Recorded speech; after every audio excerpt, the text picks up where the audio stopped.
Congratulations to every parent watching this video and you happen to be a parent for a teen. And the reason is because you have really done a lot of work, and what you have done in terms of parenting is worthy commendable. And the reason is because totally no one trained the current parent for teens how to parent a young person who, in terms of exposure, they are centuries away from you. So the things which they know right now, probably you knew them at your age. In fact, in terms of knowledge, which comes by exposure, they are far a distance away from you. And this, of course, is attributed to their exposure to technology and social media platforms, which enabling anywhere to be at whichever destination in the world at just a scroll and a click of their phone. So the current parent has a great challenge for raising a teen or for parenting a teen, and that's why I started with a congratulations message. And this is the reason. The current parent, who happens to be Generation X or early millennial, that particular parent, when you look what characterized their teenage stage, in terms of exposure, they were limited to what was happening in their communities. Majority of them would get exposed if either they went to church, or they would get exposed if either they went at the marketplace, which they would go probably once or twice or thrice, or if they were lucky 4 times a month. And what was at the church, what was at the market, most of the time it was relied on what either a particular person traveled to the city, or a few families had televisions, or probably a few families had radios, and the kind of civilization and culturing which was happening in those few platforms and those few opportunities, that is what civilized and that is what exposed the then teenager, who happens to be the current parent for the Generation Z or the current teenagers. So the current teenager, on the other hand, happens to be characterized by massive platforms of exposure, is really exposed.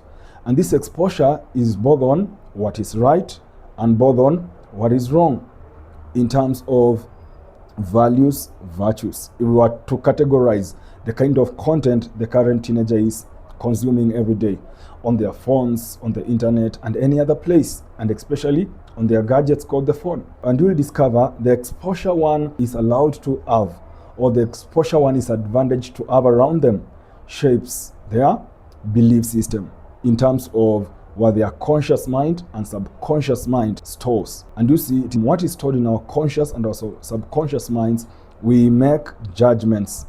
And even sometimes that drives the way we design situations, the way we analyze observations around us. So you'll discover, in terms of belief system wiring of the current teenager and the current parent of a teenager, these two individuals are centuries away. What the parent believed, it was right, they were the right virtues, they embraced them, and they managed to harness success in life and get key breakthroughs in life.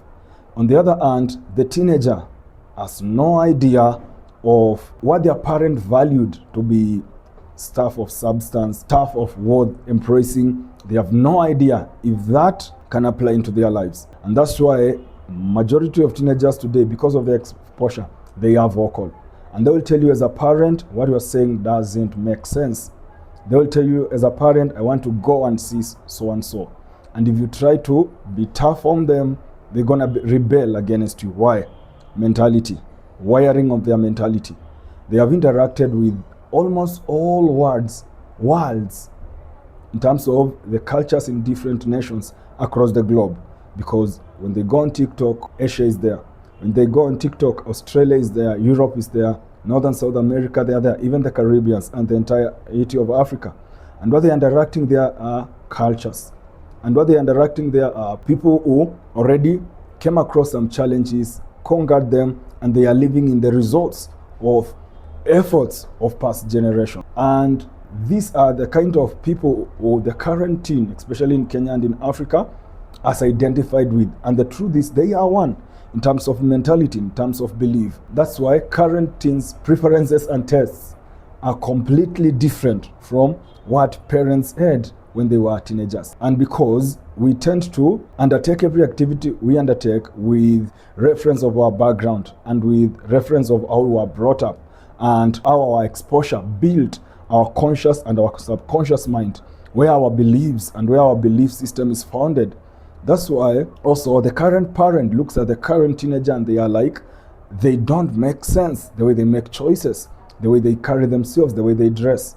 So when we have two group of individuals who need each other, because the parent as the teenager is their asset. If the teen like excels in character, creativity and career choice, the parent will be like, I made it. I bought this young person. I saw her grow all the stages, birth, winning, crawling, walking, all the way through adolescence. And now schooling, they are done with schooling and they are working. Or probably they have discovered their purpose, their vision in life, and they are transforming lives. That will be a win for the parent. And they will be like, I have an asset, a legacy, which even if my days here on earth lapse, I have a legacy and I have an asset which will outlive me. That is their teenager. On the other side, the teenager that is also looking at the parent and they are like, this is my parent. I love them. I care so much about them. I appreciate their investment into my life and I appreciate every work and I appreciate their struggle every day from morning to evening to ensure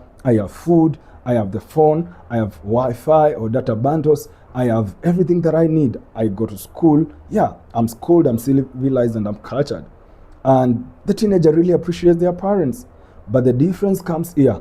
My mentality is wired completely different from my parents. So the quagmire is, how am I going to reconcile the mentality and the belief system of my mother such that she understands my preferences and I respect her choices for my life. And she gets to understand I'm not naughty. I am not wild. This is the wiring of my belief system. And therefore, that is where their mentorship and training programs comes in, whereby the teenager is guided and taught. What you just have is a shift of belief system, is a different wiring which has been brought by the exposure which you have, which your parent lacked. And what you need to understand is this: regardless of you having a different wiring because of the exposure you have had in terms of what you believe in terms of the choices which you believe can fulfill you, can satisfy you, can give you fun, and can give you a better future. Despite of all that, there's one thing which you have to understand. Life doesn't care. Life doesn't care that you are brought up in the 1990s or 1980s like your parent, or you are being brought up right now at the age of AI, at the age of internet, technology, Wi-Fi, name every other thing. So life doesn't care about all that. Life cares. Do you obey the principles of excellence that life presents to everyone? And these are the principles which were embraced by generation which existed 1,000 years back, centuries of years back, and today. And the same principles, you have to adopt them or will be adopted 50 years to come, hundreds of years to come, and probably that is thousands of years to come. Because when you study history, you will discover there is identity of the principles which were embraced by different generations, which birthed results, which made society move forwards. So the current teenager needs to understand, regardless of a different wiring of a belief system, the principles of which the human family embraces and through them pushes forward, those principles still stands. They don't change. Mentality might change, exposure might change, but the principles still stick. For instance, I'm going to use this good example. We are in the AI era. And in the AI era, this is when machines are taking the place of man. Now, the guys who are building the AI platforms, tools, and gadgets, those guys are still obeying the principles of hard work, the principles of time management, the principles of creativity, the principles of focus, attention, the principles of having a vision and a desire to achieve that vision. And it is, in fact, most of the AI gadgets and most of the technological tools that we are using today and all the accessories, we can list them: the phone, the laptop, the PC, even our TVs and every other electronic or every other gadget, even the electric cars, all those gadgets are as a result of men who are working behind the scenes. Men who from morning to evening, they spend a lot of their time thinking, innovating, burning their midnight oil to create something. When they present the platforms to the rest of us, especially the young generation, they are happy. Life is simpler. Services can be accessed more efficiently, but the truth remains: for the innovations to be born, the traditional principles or all-time principles which were embraced by thousands of generations which existed before us, and which have been embraced by current generation, which is doing wonders, and which will still be embraced by generations to come. Those principles never change. The human family have to adopt them and have to live by them. And with this understanding, that's why I challenge every parent to allow their child attend the School of Purpose Student Seminar, Season 6. We have been doing this for the last 4 years, bringing young people together, mentoring them, coaching them, and also training them. And our topics are just amazing. Our focus this season, or our focus in Season 6, is career choice. And this has everything to do with academics. So academic excellence we shall tackle. How to select subjects, how to select degree courses, all this we shall tackle. How to choose the right career path, passion, purpose, we shall tackle under career choice. Also character, morality, virtues, values of life, which every institution or every platform here on earth, for anyone to excel, they need, will also tackle under character. And also number 3, we'll also tackle creativity. Creativity, this is skills development. This is innovation. We'll also tackle the same. And we will equip those young people with skills which can develop their personality, which can develop their know-how, the way they carry themselves, character, the way they pursue academics, that is career choice, and establish a successful career path by setting a firm foundation of the same. And we'll also look at creativity, because it is guys who can think, who can observe the society, locate problems, and come up with solutions for the problems, who are taking over the world. So kindly, if you are a parent, allow your teen attend this seminar for 3 days, 25th, 26th, and 27th of November 2025. It will be happening next month. So kindly allow them attend. We shall equip them, and it will be happening from 8:30 a.m. all the way to 4:30 p.m. And we have seasoned speakers and trainers.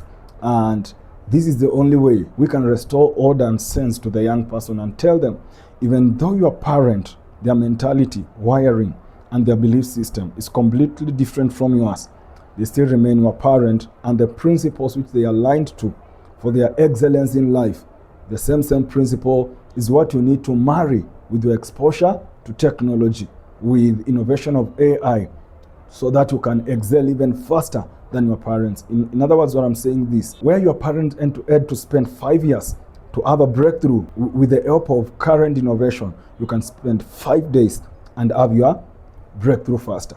Kindly, if you are a parent, 25th to 27th November, we shall be having the School of Purpose Student Seminar. Bring your child and you'll never regret. Thank you.